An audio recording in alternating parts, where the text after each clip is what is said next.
Hello friends, लियोनेट career study में आपका स्वागत है। आज हम यूपीएससी में जीएस पेपर 2 के अंतर्गत इंडियन कॉन्स्टिट्यूशन एंड पॉलिटी, भारतीय संविधान और राज्य व्यवस्था के सिलेबस का अवलोकन करेंगे। तो सिलेबस को हम देखते हैं। पहला है हिस्टोरिकल बैकग्राउंड, ऐतिहासिक पृष्ठभूमि, जिसके अंतर्गत हम कंपनी के शासन 1773 से 1858 तक और फिर ताज के शासन 1858 से 1947 तक के सफर को हम देखेंगे। अगला टॉपिक है मेकिंग ऑफ द कॉन्स्टिट्यूशन, जिसके अंतर्गत हम संविधान सभा की मांग, उसकी गठन, उसकी कार्यप्रणाली, जो समितियां आई हैं, संविधान का प्रभाव में किस तरह से आना और संविधान सभा की आलोचनात्मक पक्ष को हम देखेंगे। अगला टॉपिक है silent feature of the constitution, संविधान की प्रमुख विशेषताएं। संविधान इसके अंतर्गत हम संविधान की क्या क्या विशेषताएं हैं, फिर क्या क्या आलोचनाएं हैं और संदर्भ सूची को हम देखेंगे। अगला जो कि बहुत ही महत्वपूर्ण टॉपिक है प्रीएम्बल ऑफ द कॉन्स्टिट्यूशन, संविधान की प्रस्तावना। इसमें हम संविधान के प्रस्तावना की क्या क्या विषय वस्तु है, प्रस्तावना के तत्व, प्रस्तावना में मुख्य शब्द, प्रस्तावना का महत्व, संविधान के एक भाग में प्रस्तावना और इसकी संभावना का अवलोकन करेंगे। अगला टॉपिक है यूनियन एंड इट्स टेरिटरी, संघ और इसका राज्य क्षेत्र। इसमें हम देखेंगे राज्यों का संघ और राज्यों के लिए पुनर्गठन के संबंधित जो भी संसद की शक्ति हैं और कैसे केंद्र शासित प्रदेश और राज्यों का उद्भव हुआ है। और अगला टॉपिक हमारा है सिटीजनशिप, जो कि वर्तमान समय का बहुत ही तत्कालीन विषय है। इसमें हम उसके अर्थ और महत्व, संवैधानिक उपबंधों को, नागरिकता के लिए जो अधिनियम है, खास 1955 का अधिनियम और जो भी संशोधन किया गया उसको देखेंगे। एकल नागरिकता की संकल्पना को, विदेशी भारतीय नागरिकता की संकल्पना को देखेंगे। फ्रेंड्स, बहुत ही इंपॉर्टेंट टॉपिक है फंडामेंटल राइट। इससे हर बार यूपीएससी एक से या दो क्वेश्चन हर बार पूछती है। मूल संविधान की विशेषताएं, इसमें राज्य के अंतर्गत क्या परिभाषाएं हैं, जो विभिन्न आर्टिकल हैं, सुप्रीम कोर्ट के भी जो डिसीजंस हैं, रेट, उसके प्रकार और क्षेत्र। उसके बाद हम मार्शल लॉ और मूल अधिकार में क्या डिफरेंस है, इन चीज़ों को हम देखेंगे। और लास्ट में इसका क्या इंपॉर्टेंस है और मूल अधिकारों की आलोचना, इतने पक्षों को हम इसमें कवर करेंगे। अगला जो टॉपिक है महत्वपूर्ण डीपीएसपी, राज्य के नीति निर्देशक तत्व। इसमें हम इसकी विशेषताएं, इसका वर्गीकरण, इसके पीछे जो भी संस्तुतियां हैं, इसकी आलोचनात्मक और उपयोगिता, इन चीज़ों को हम देखेंगे। और अगला बहुत ही इंपॉर्टेंट टॉपिक है फंडामेंटल ड्यूटी। इसमें हम देखेंगे जसवंत सिंह समिति की सिफारिशें हैं और इसकी क्या क्या विशेषताएं हैं, इसका क्या महत्व है, इन चीज़ों को हम इसमें देखेंगे। अमेंडमेंट ऑफ द कॉन्स्टिट्यूशन, संविधान का संशोधन, जो कि बहुत ही महत्वपूर्ण टॉपिक है। इसमें हम देखेंगे संशोधन की क्या प्रक्रिया है, क्या प्रकार है और इसकी किस तरह से आलोचनात्मक पक्ष है। अगला बहुत ही अच्छा टॉपिक है basic structure of the constitution, संविधान की मूल संरचना। इसमें हम देखेंगे मूल संरचना का प्रादुर्भाव और उसके तत्व क्या क्या हैं। अब अगला हम एक टॉपिक लेते हैं सिस्टम ऑफ द गवर्नमेंट, सरकार की प्रणाली, जिसमें हम देखेंगे संसदीय व्यवस्था, federal system, central state relationship, inter state relation, emergency provision. तो पार्लियामेंट सिस्टम जो कि बहुत इंपॉर्टेंट टॉपिक, इसमें हम जो कवर करेंगे विषय, संसदीय सरकार की विशेषताएं, राष्ट्रपति शासन की विशेषताएं क्या होती है, इसके संसद व्यवस्था के गुण दोष क्या हैं और इसकी स्वीकार्यता के कारण क्या है। और हम फिर ब्रिटिश मॉडल से इसका विभेद करेंगे। फेडरल सिस्टम के अंतर्गत हम संविधान की संघ विशेषताएं, क्रियात्मक विशेषताएं और उसकी आलोचनात्मक पक्षों का मूल्यांकन करेंगे। सेंट्रल स्टेट रिलेशन में विधायी शक्तियाँ, प्रशासनिक शक्तियाँ, वित्त शक्तियाँ और केंद्र संबंधों में क्या क्या प्रविधियाँ, इन चीज़ों को देखेंगे। अंतर्राज्यीय संबंध, जिसमें हम अंतर्राज्यीय जल विभाग, अंतर्राज्यीय परिषदें, लोक अधिनियम, दस्तावेज और न्यायिक प्रक्रिया है। अंतर्राज्यीय व्यापार और वाणिज्य, इसमें हम क्षेत्र परिषद, जोनल काउंसिल्स, इनको भी देखेंगे।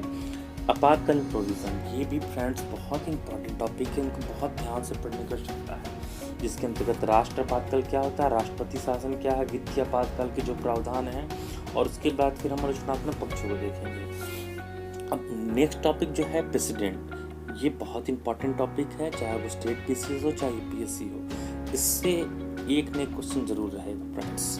तो इसमें हम देखेंगे राष्ट्रपति का निर्वाचन, उसके क्वालिफिकेशंस, उसकी शर्तें क्या क्या हैं, शपथ की क्या प्रक्रिया है, उसमें पदावधि, टेन्योर, महाभियोग, इम्पीचमेंट, ये बहुत इंपॉर्टेंट टॉपिक है फ्रेंड्स, इनको देखना बहुत ही ज़रूरी है।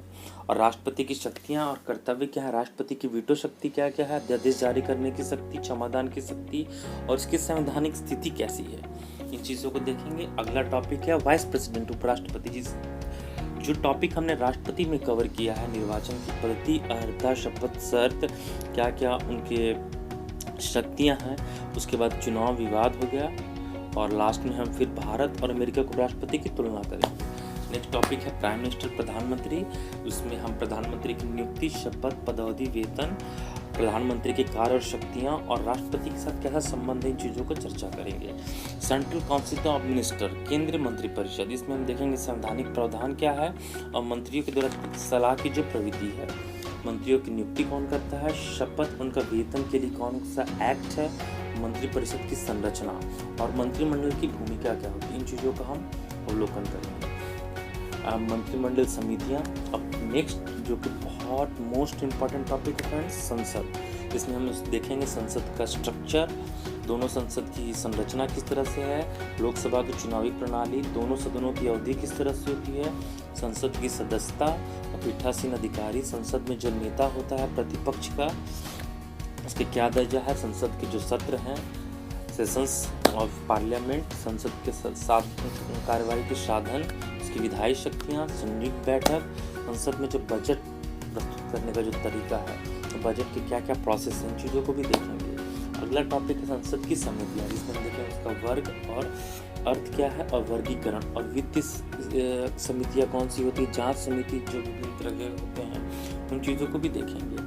नेक्स्ट टॉपिक फ्रेंड्स है जो हम कवर करेंगे, सुप्रीम कोर्ट ऑफ इंडिया। इसमें हम देखेंगे सुप्रीम कोर्ट का गठन, सुप्रीम कोर्ट का स्थान, न्यायालय की जो प्रक्रिया है, इसकी क्या क्या स्वतंत्रता है और इसकी क्या क्या शक्तियाँ और क्षेत्राधिकार है। अगला टॉपिक है जुडिशियल रिव्यू, जिसमें हम देखेंगे न्यायिक समीक्षा के अर्थ, न्यायिक समीक्षा का क्या महत्व है, इसके क्या क्या प्रावधान है, विषय क्षेत्र है और 9वीं सूची के अंतर्गत क्या क्या न्यायिक समीक्षा चीज़ें आती हैं, इन चीज़ों को हम कवर करेंगे फ्रेंड्स। उसी तरह से स्टेट गवर्नमेंट में हम राज्यपाल की नियुक्ति, राज्यपाल के पद की शर्तें क्या होती हैं, पदावधि किस तरह से हैं, शक्तियाँ और कार्य क्या है और राज्यपाल की संवैधानिक स्थिति। अगला टॉपिक है फ्रेंड्स चीफ मिनिस्टर, मुख्यमंत्री की नियुक्ति। उसमें हम देखेंगे शपथ, कार्यकाल और वेतन किस तरह से होती है, इसकी नियुक्ति कौन करता है, मुख्यमंत्री के कार्य और शक्तियाँ क्या है और उसके राज्यपाल के साथ संबंध। इसी तरह से फिर हम अगला टॉपिक लेते हैं राज्य मंत्रिमंडल, state council of minister, state legislator, विधानमंडल। अगला टॉपिक फ्रेंड्स हाई कोर्ट, जिसमें हम उसके स्ट्रक्चर्स को देखेंगे कि क्या क्या स्वतंत्रताएं हैं, क्या क्या न्याय क्षेत्र के अंतर्गत और शक्तियाँ क्या है। सबऑर्डिनेट कोर्ट्स, अधीनस्थ न्यायालय, इन चीज़ों का अवलोकन करेंगे फ्रेंड्स। नेक्स्ट टॉपिक है कुछ राज्यों के लिए विशेष प्रावधान, जैसे महाराष्ट्र, गुजरात के लिए, नागालैंड के लिए और जो भी नॉर्थ ईस्ट के जो स्टेट्स हैं उन चीज़ों को फ्रेंड्स। अगला टॉपिक बहुत इंपॉर्टेंट टॉपिक है लोकल गवर्नमेंट्स, जिसमें कि पंचायती राज और म्यूनसिपैलिटीज़, नगर निगम। तो पंचायती राज के अंतर्गत हम देखेंगे इसका पंचायती राज का विकास किस तरह से हुआ है और इसके लिए जो संशोधन के अधिनियम लाए गए थे, कौन कौन सी समितियां थी, पैसा एक्ट, पंचायती राज के लिए जो वित्तीय स्रोत है, उन चीज़ों का अवलोकन करेंगे फ्रेंड्स। और फिर यूनियन टेरिटरीज, जिसके अनुशासित प्रदेश, उसका गठन, उसका प्रशासन, दिल्ली के लिए जो विशेष उपबंध, स्पेशल प्रोविज़न और उसके लिए सलाहकार समिति जो वो चीज़ों को देखेंगे। अनुसूचित और जनजातीय क्षेत्र, जो कि अगला टॉपिक है friends, scheduled and tribal areas. इसमें हम देखेंगे अनुसूचित क्षेत्रों का प्रशासन और जनजातीय क्षेत्रों में प्रशासन। फ्रेंड्स अगला बहुत ही इंपॉर्टेंट टॉपिक फिर से, जो कि मोस्ट फेवरेबल टॉपिक है यूपीएससी का, इसमें बस लोग को बहुत ध्यान देने की आवश्यकता है।